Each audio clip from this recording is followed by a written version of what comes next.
The pristine corridors of the Terran embassy on Kepler 442b hummed with tension as Ambassador Elena Vasquez clutched her husband's arm. Through the reinforced viewport, she watched the evacuation shuttles descend toward the colony's burning capital city below. "Marcus, look," she whispered, pointing to the refugee screening area. "That girl there, the one helping the injured Zentari child." Marcus Vasquez, whose terraforming corporation had made him one of Earth's wealthiest men, followed his wife's gaze. A young woman with dark hair was kneeling beside a wounded alien, her hands glowing with some kind of medical technology neither of them recognized. "She looks like our lost daughter," Elena said, her voice breaking. Their daughter Zia had vanished 3 years ago during the Proxima Centauri incident, a supposed pirate raid that had left no survivors. The official reports claimed total casualties, but Elena had never stopped believing, never stopped searching. The girl looked up and Marcus felt his breath catch. The same determined brown eyes, the same stubborn set to her jaw that Zia had inherited from Elena. But this couldn't be possible. "Sir, ma'am," interrupted Captain Torres of Embassy Security. "The hegemony forces are advancing faster than expected. We need to evacuate now." But Elena was already moving, pushing through the crowd of refugees and diplomats toward the medical station. Marcus followed, his security detail struggling to keep pace. The girl looked up as they approached, and for a moment time seemed frozen.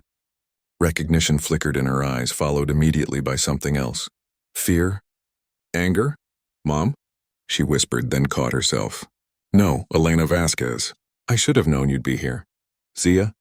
Elena's voice cracked. "My God, what happened to you? Where have you been?" The young woman stood, and they could see she wore a modified refugee jumpsuit with tech patches that clearly weren't standard issue. Her hands still glowed faintly with the medical nanites she'd been using. "I've been learning," Zia said quietly. "Learning what really happened at Proxima. Learning what your husband's company really does to colonies like this one." Marcus stepped forward. "Zia, sweetheart, whatever you think you know. I know you strip mine worlds and leave the colonists to die when the resources run out," she said, her voice steady but cold. "I know you classify indigenous species like the Zentari as biological obstacles in your corporate reports. I know you sold Proxima's location to the hegemony because the mining rights were worth more than the lives of 3,000 colonists." The accusation hung in the air like a physical blow. Around them, the evacuation continued, but several nearby refugees had stopped to listen. "That's impossible," Marcus said. "The pirates—" "There were no pirates, Dad." Zia's use of the word was bitter. "Just hegemony shock troops with your corporate access codes. I survived because I was in the deep mines when they hit. Spent 2 days digging my friends out of collapsed tunnels before I realized the truth." Elena looked between her daughter and husband, her world cracking. "Marcus, tell me she's wrong." But Marcus's silence was answer enough. Captain Torres approached urgently. "Sir, we have hegemony dropships inbound. 30 minutes maximum." Zia turned to the wounded Zentari she'd been treating. The creature's compound eyes focused on her with obvious trust. "Can you walk, friend?" The alien nodded, speaking in its musical language. Zia responded fluently, causing several other refugees to look up in surprise. "You learned their language?" Elena asked. "I learned a lot of things, including how to fight back." Zia stood, addressing the crowd of refugees. "Listen to me. The hegemony advanced scouts are marking buildings with human technology signatures. They're targeting anything that could be used as a weapon. But they don't understand our oldest weapons. Our minds, our unity, our refusal to give up."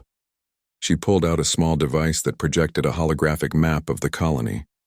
"There are ancient Zentari tunnel systems under the southern district. Natural formations that won't show up on their scans. We can get everyone underground and wait for the real rescue fleet." "What rescue fleet?" Captain Torres demanded. "The one I called," Zia said simply. 3 days ago, I managed to get a message through the quantum relay to Admiral Chen at Tau Ceti. The second fleet is already en route." Marcus stared at his daughter. "How could you possibly—" "Because I'm not just your daughter anymore, Dad. I'm something new. The Zentari have biotechnology that can interface with human neural systems. They shared it with me after I helped save their hatchlings from your company's biological obstacle removal teams." The glow in her hands intensified. And suddenly she was connected to every piece of technology in the area. Emergency lights flickered in sequence, forming patterns that the Zentari refugees immediately recognized and responded to. "She's guiding them," Elena breathed. She's talking to all of them at once. Within minutes, the chaotic evacuation had become an organized movement. Humans and Zentari worked together, following Zia's coordinated instructions to move through the colony's buildings toward the southern district. As they reached the tunnel entrance, Elena caught her daughter's arm. "Zia, please, come home with us." Zia paused, and for a moment she was just a daughter looking at her mother. "I am home, Mom. Not the home you wanted for me, but the one I chose. These people, human and Zentari alike, they're my family now. But the company, everything we built, will be rebuilt. Better. Without the lies and exploitation." Zia's expression softened. "You can be part of that, Mom, both of you. But not as owners or controllers. As partners. As equals." The ground shook as the first hegemony dropships touched down in the distance. "Admiral Chen's fleet will arrive in 6 hours, Zia said, leading them into the tunnels. "When they do, they'll find a colony that refused to be broken. Humans and aliens working together, sharing technology and knowledge in ways the galaxy has never seen." As they descended into the living caverns, Elena realized that finding her daughter had cost her everything she thought she knew about her life.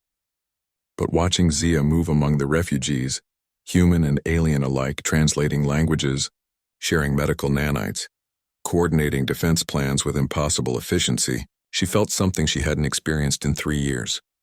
Pride. Her daughter hadn't just survived.